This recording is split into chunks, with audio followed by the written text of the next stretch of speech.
भाग्यवंत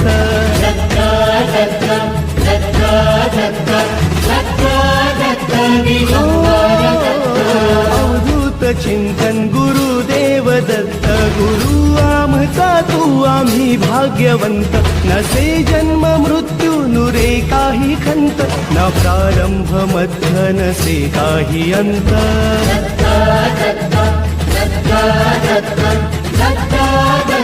गुरुदेव दत्त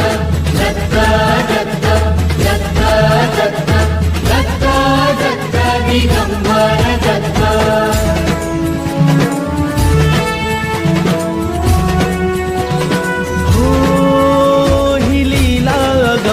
असे दिव्य शांत दिसे भव्यता ही तुझी मूर्तिमंत नाम घोषात लाभे आम्हा